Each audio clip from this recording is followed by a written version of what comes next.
함께 옆을 보면서 인사하겠습니다. 인하인 나를 보면서 함께 은혜 받으시다 하고 성사하겠습니다. 함께 은혜 받으시다. 오늘 주실 하나님 함께 하십니다. 오늘 하나님 함께 하십니다. 보시면 아멘. 네. 주제를 다시 한번 띄워보겠습니다.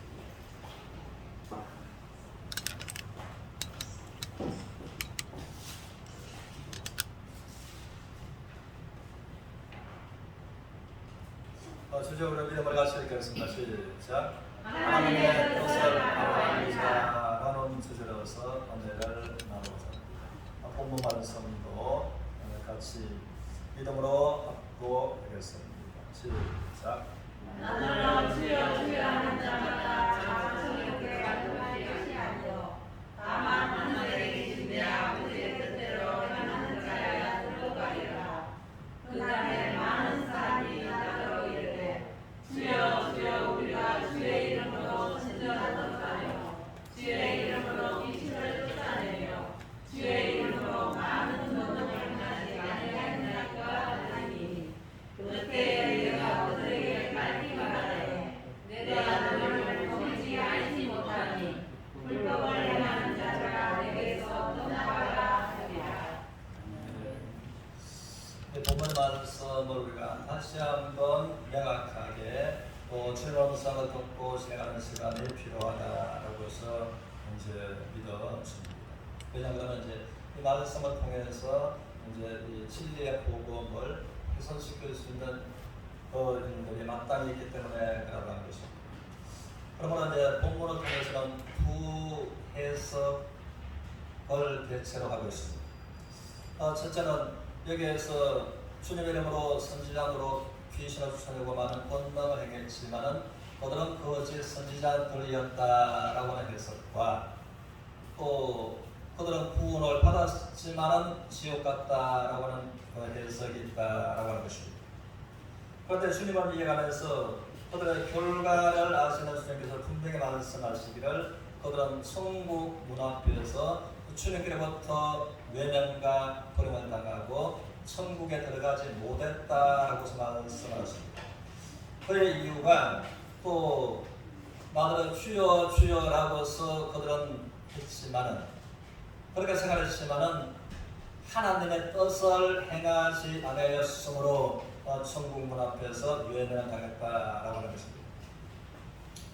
저는 그 소시절에 이 말씀을 생각하면서 하나님의 뜻에 대해서 상담을 전한 적이 있었습니다. 그런데 하나님의 뜻을 아니었어요. 첫째로는 열심히 기도하고 열심히 말씀 보고 열심히 전도하는 것이 하나님의 뜻이다라고서 상담을 해주었습니다. 또 그렇게 생각하면서 그리고 이제 많은 시간이 지나고 난 다음에 성경이 말하는 하나님의 뜻을 알고 얼마나 행복했는지 모릅니다. 그러므로 많은 사람들이 하나님의 뜻을 행하지 아니함으로 겉으로 하나님도 원하시고 사람들도 원하지만 하나님 나라에 들어갈 수가 없다라고 하는 것입니다. 그리고 또 한 가지 우리가 아는 것은 사람은 결코 스스로 하나님의 뜻을 행할 수가 없다라고 하는 것입니다. 그러므로 로마서 10장 2절 이하에서는 성경은 말하기를 내가 증거하노니 저희가 하나님에 대한 열심은 있었으나 지식을 알지 못해서 하나님의 뜻이 무엇인가라는 지식을 알지 못해서 힘써 달려가면 달려갈수록 하나님의 의에 복종치 아니했다라고 해서 성경은 말해주고 있는 것입니다. 그러므로 이들은 또 열심을 있었지만 하나님께 모든 인생을 내드렸지만은 그러나 하나님의 뜻을 바로 알지 못했으므로 하나님과 반대 방향으로 열심을 해서 달려갔다라고 하는 것입니다. 이들이 얼마나 참 불행한 사람들일까라는 것을 생각을 하게 되는 것입니다. 그러므로 우리 주님께서는 하나님의 뜻대로 행하지 않으면 하나님 나라에 들어갈 수가 없다라고 말씀하신 주님은 주님께서 하나님의 뜻이 무엇인가에 관해서 성경을 통해서 말씀을 해주고 계신다는 것입니다. 우리 요한복음 6장 38절을 보겠습니다. 같이 읽겠습니다. 시작. 내가 하늘에서 내려온 것은 내 뜻을 행하려 함이 아니요 나를 보내신 이의 뜻을 행하려 함이니라. 우리 다시 한번 크게 읽겠습니다. 시작. 내가 하늘에서 내려온 것은 내 뜻을 행하려 함이 아니요 나를 보내신 이의 뜻을 행하려 함이니라. 아멘.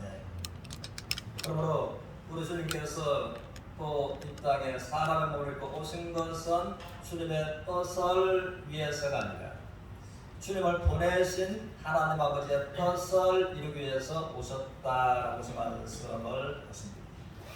그러므로 하나님의 또 삼일체 하나님께서는 사역도 성삼위 하나님의 사역이라고 하는 것입니다.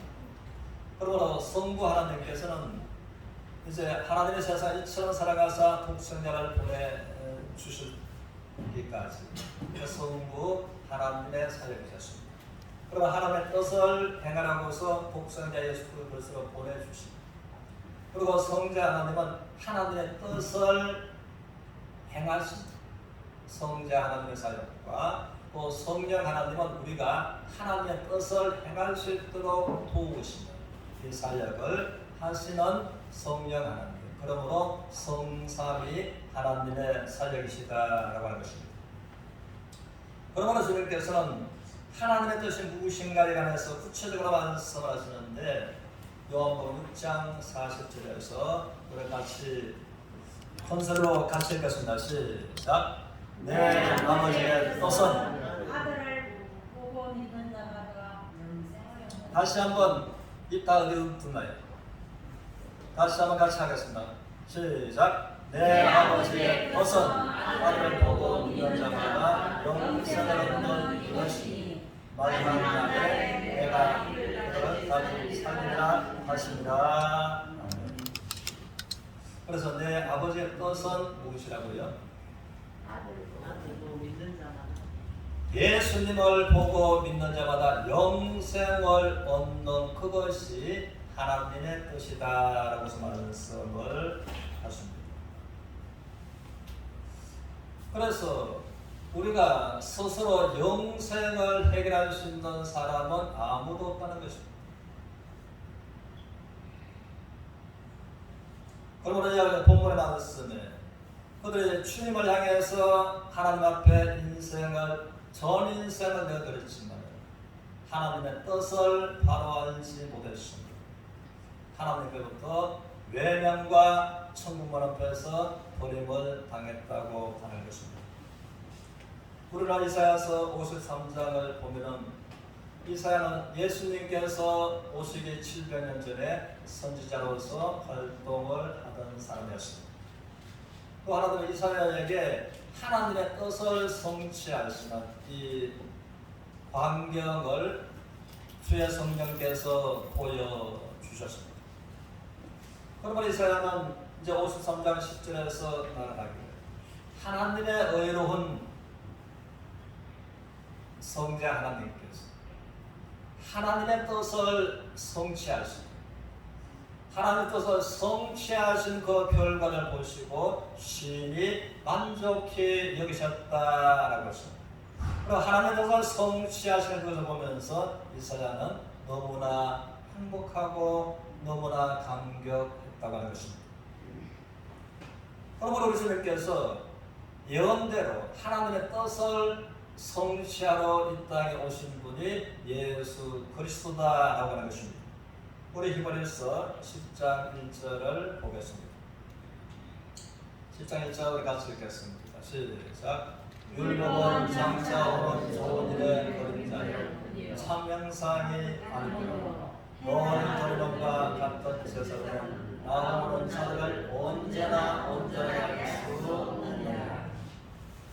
그러므로 율법은 하나의 그림자고 참 형상을 가르쳐준다.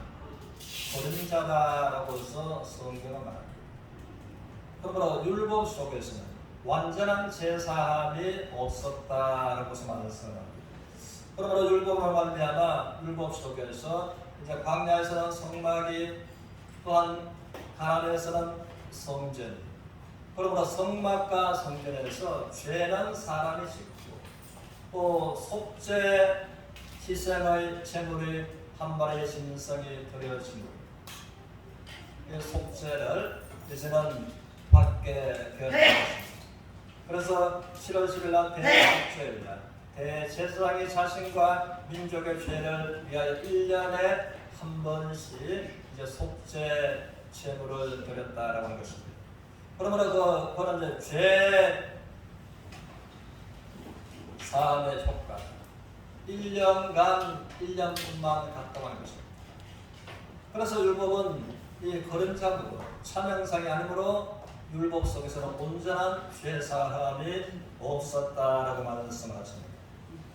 그러면 하나님께서는 히브리서 10장 6절 7절에서 우리가 같이 보겠습니다. 히브리서 10장 7장 같이 읽겠습니다. 시작. 형제와 소대는 기뻐하지 아니하시나니 이에 내가 말하기를 하나님이여 없이옵소서. 그 말이 제게 하나님께서 왼쪽과 같이 하나님의 뜻을 행하러 왔나이다 하셨느니라. 그러므로 하나님께서 성막에서 번제와 속죄 제사는 하나님께서 어떻게 하시고 거름자에 속하는 것이기 때문에 기뻐하지 아니하시고, 그러므로 하나님의 뜻을 성취할 성자 하나님을 이 세상에 보내주셨다고 하는 것입니다. 그래서 주님 말씀하시기를 두루마리 지게 구약은 그때는 이 종이가 없었고 이 가죽에다가 성경을 이제 기록을 했기 때문에 이게 가죽이 말아서 두루마리로 되어 있었던 것입니다. 그러므로 두루마리 성경책에 나를 가르쳐 기록한 것처럼 내가 하나님의 뜻을 행하러 어떻게 해요? 왔나이다. 우리 주님께서 그러므로 하나님의 뜻을 행하러 왔나이다 라고 하신 것입니다. 그래서 우리 이제 10장 9절을 10장 9절 같이 보겠습니다. 시작. 그의 말씀하기를 주옵소서. 내가 하나님의 뜻을 행하러 왔나이다 하셨으니 그 첫째 것을 피하시면 둘째 것을 세우려 하시니라. 그러므로 이제 그림자에 관한 것을 피하시고 두 번째 것을 세우려 하십니다. 그러므로 하나님의 뜻을 이루기 위하여 오셨습니다라고 자기가 이제 왔다라고 말씀을 주님께서 하시는 것입니다. 내가 하나님의 뜻을 행하려 왔나니, 이것은 다시 한번 이 그림자에 관한 율법에서는 완전한 죄 속함이 없었다라고 하는 것입니다. 그러므로 완전한 구속을 위해서 내가 하나님의 뜻을 행하러 왔나이다 라고서 주님은 말씀을 하셨습니다. 그러므로 이 말씀 이제 첫 것은 피하시고 첫 것은 율법의 언약을 말하고 있는 것입니다. 그리고 두 번째 언약을 세우려 하십니다. 그래서 주님께서는 마지막 6월절 만찬을 드신 이후에 떡을 가지사 축사하시고 잔을 가지사 살해하시고, 또한 사랑하는 제자들한테 주님께서 말씀하시기를 이 잔은 언약의 피, 나의 피, 많은 사람의 죄 사함을 위하여 흘리는 바 나의 피 곧 언약의 피니라라고 말씀하십니다. 그래서 출애굽기 24장을 보면은 율법이 하나님과 이제 백성들과의 체결될 때에 짐승의 생명의 피를 놓고서 이제 이 언약을 맺으셨던 것입니다. 그래서 짐승의 생명을 놓고서 생명을 놓고 언약을 맺었기 때문에 죄를 범하면 생명을 내놓아야 돼요. 그래서 율법은 죄를 범한 사람들한테 생명을 요구해요. 그러므로 죄의 싹은 사망이다 라고서 말씀하신 것입니다.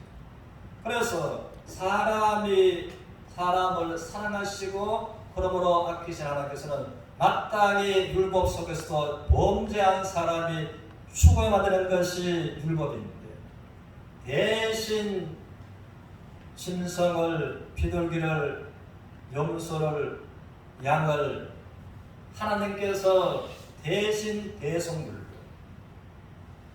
그것을 받으시고 인생들의 죄를 사해 주신 것이 그림자에 속한 것이었다고 하는 것입니다. 그런데 이것은 이제 완전한 제사함이 될 수가 없었으므로 우리 주님께서는 이제는 나의 피, 곧 언약의 피로 말미암아 죄 사함을 영원한 제사함을 그러므로 염소와 송아지의 피로 하지 않냐고 오직 자기 피로 영원한 속죄를 이루셨다라고 말씀하신 말씀처럼 그러므로 주님께서 이제 자기의 피로서 언약을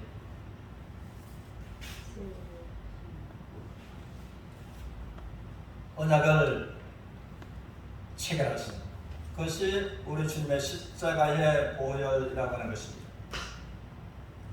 그래서 히브리서 10장 10절 우리 같이 읽겠습니다. 시작. 이 뜻을 따라 예수 그리스도의 몸을 한 번에 거두심으로 말미암아 우리가 거룩함을 얻었느니라.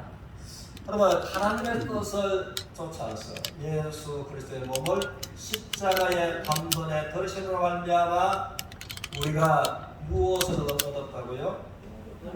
거룩함을 얻었다라고서 말씀을 하시는 것입니다. 그러므로 사람은 하나님 앞에 스스로 거룩해질 수 있는 사람이 아무도 없다는 것입니다. 빛과 어둠은 결코 함께할 수가 없습니다.